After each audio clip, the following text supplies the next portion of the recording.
इस वीडियो में हम कैश फ्लो स्टेटमेंट के बारे में समझेंगे और जानेंगे कि कैश फ्लो स्टेटमेंट कैसे प्रिपेयर होता है एक ओवरव्यू लेवल में, एक हाई लेवल में। कैश फ्लो स्टेटमेंट प्रिपेयर करने के दो टेक्निक्स है, डायरेक्ट और इनडायरेक्ट। जनरली जब भी हम एनुअल रिपोर्ट्स में देखते हैं कैश फ्लो स्टेटमेंट किस तरीके से प्रेजेंटेड है, वो इनडायरेक्ट मेथड यूज़ होता है।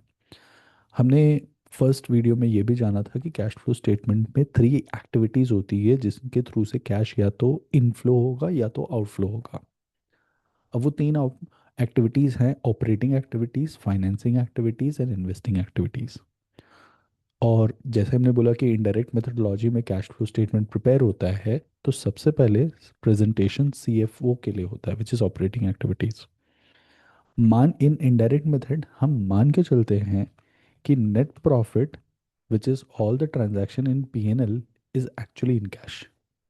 और उसके बाद हम चेक करते हैं कि ये transactions which are expenses and revenue actual में कैश रिसीव हुआ या नहीं हुआ। मतलब फॉर इंस्टेंस इस 0.75 पे अज्यूम्ड है कि 10 करोड़ का सेल्स आ चुका है कैश के रूप में। लेकिन मान लीजिए कि यहाँ पर 10 करोड़ के सेल्स में से 7 crore is cash and remaining 3 crore is non cash, which is credit sales. जैसे ही क्रेडिट सेल्स आ जाता है तो आप समझिए कि हम कह रहे हैं कि हमारे कैश बॉक्स में 3 करोड़ नहीं आया है। और इसके जब सम वैल्यूज को हम जब देखेंगे तो ये आपकी टोटल वैल्यू होगी। अब देखा जा रहा है तो कैश टेक्निकली यहाँ -2.25 होना चाहिए, जो कि हमने यहाँ पर जब एडजस्ट किया था तो ये एडजस्टमेंट इधर में यहाँ पर चेंज होगा। मतलब बेसिकली ये जो क्लोजिंग बैलेंस है आपके कैश एंड कैश इक्विवेलेंट्स का, हमारे कैश एंड कैश इक्विवेलेंट्स का, which is this particular thing, ये आपके बैलेंस शीट में जा करके ऐड हो जाता है। अब क्योंकि इसके रिडक्शन की वजह से कैश रिड्यूस हो जाएगा, रिसीवेबल्स लिखते ही कैश रिड्यूस हो गया, लेकिन बाकी तो एक्टिविटीज़ में कोई चेंज नहीं हो रहा है। क्यों? क्योंकि 0.75 हमारा जाएगा कहाँ पर? 0.75 तो हमारा ऑलरेडी रिटेन्ड अर्निंग्स में चला गया, तो इक्विटी लाइबिलिटीज़ में कोई चेंज नहीं हुआ। तो जैसे ही हमने रिसीवेबल्स यहाँ पर लिखा तो असेट साइड में एक रिसीवेबल नाम का एक एंट्री आ जाएगा जो टोटल एसेट की वैल्यू को बढ़ा देगा। नेक्स्ट, अगर कॉग्स हमने पे नहीं किया है, मतलब सप्लायर्स से हमने अपने सप्लायर्स से कुछ रॉ मटेरियल्स परचेज किया और उसको पैसे नहीं दिए, तो हम मान के चल रहे हैं कि मेरा कैश आउटफ्लो है, लेकिन टेक्निकली वो कैश आउटफ्लो नहीं हुआ, वो हमारे पास में ही है। तो हम यहाँ पर क्या बोल रहे हैं, ये एक तरह से पेबल्स हो गया। तो लेट अस से पेबल्स इज 2, तो कैश में ऐड एडिशंस हो जाएगा, 2 करोड़ रुपीज एडिशन हो जाएगा। 2 ऐड होते ही ये आपका चेंज हो जाएगा। ये चेंज होते ही हमारे एसेट साइड में क्या होगा, हमारे एसेट साइड में असेट्स हमारे बढ़ जाएंगे, राइट। इसमें असेट्स हमारे क्या हो गए, बढ़ गए। अब दूसरा साइड क्या है, इक्विटी प्लस लाइबिलिटी, तो लाइबिलिटी बढ़ेगा, हाँ लाइबिलिटी बढ़ जाएगा।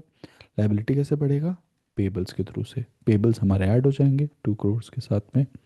तो इस तरीके से सारे सीएफओ की एक्टिविटीज जो भी आपने पे किया है या एडवांस में पे किया है वो सारे एडजस्टमेंट्स यहाँ पर रिकॉर्ड होंगे, which is at the CFO side. अगला एक्टिविटी या ब्रॉड सेगमेंट होता है cash flow from investing activities. अब सीएफआई क्या है?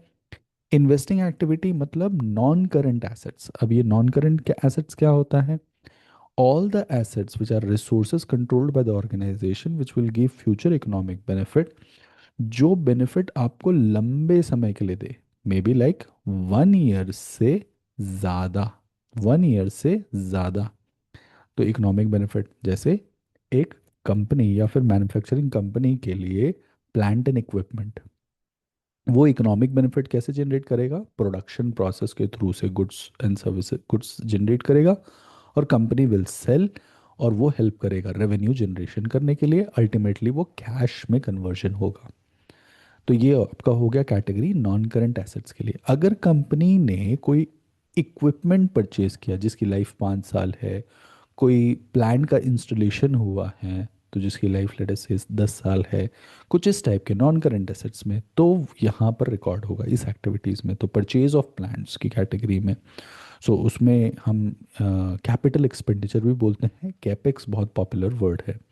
अगर सेल भी हो सकता है, ऐसा हो सकता है कि अब इक्विपमेंट की अब ज़रूरत नहीं है, अब हम बेचना चाहते हैं, हम सेल करेंगे, तो वो भी यहाँ पर रिकॉर्ड होगा। Next is CFF, financing activities. ये फाइनेंसिंग एक्टिविटीज़ हमारी कौन सी हुई?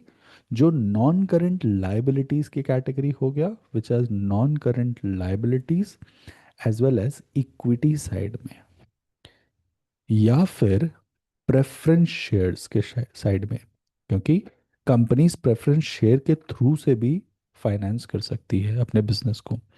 तो नॉन करंट लायबिलिटी जैसे for example long term loan, या फिर कंपनी ने खुद पब्लिक को बॉन्ड्स इशू किया है। इक्विटी क्या हो सकता है? कंपनी ने अपने पार्ट ओनरशिप किसी इन्वेस्टर को बेचा है, वहां से पैसे रेज किए हैं। कंपनी ने अपने प्रीवियस डेट को रीपे किया है, तो पैसा आउटफ्लो, कैश आउटफ्लो। तो ये सारे एक्टिविटीज आपके CFF की कैटेगरी में जाएंगे, या तो पॉजिटिव या नेगेटिव। तो फाइनेंसिंग, सो अगर हमने जब बैलेंस शीट का पहला ट्रांजैक्शन डिस्कशन किया था, ओनर्स कंट्रीब्यूटिंग 10 करोड़, ये आपका CFF का पार्ट है। फिर जैसे ही हमने बात किया था प्रॉपर्टी और इक्विपमेंट परचेज किया, तो ये आपका CFI का पार्ट हो जाएगा। और जब रेवेन्यू और ये सारे ट्रांजैक्शंस हो रहे हैं जो कि आपके करंट एसेट्स या current liability, again receivables is a part example of current asset, payables is an example of current liabilities है, वो आपका CFO का पार्ट हो जाता है।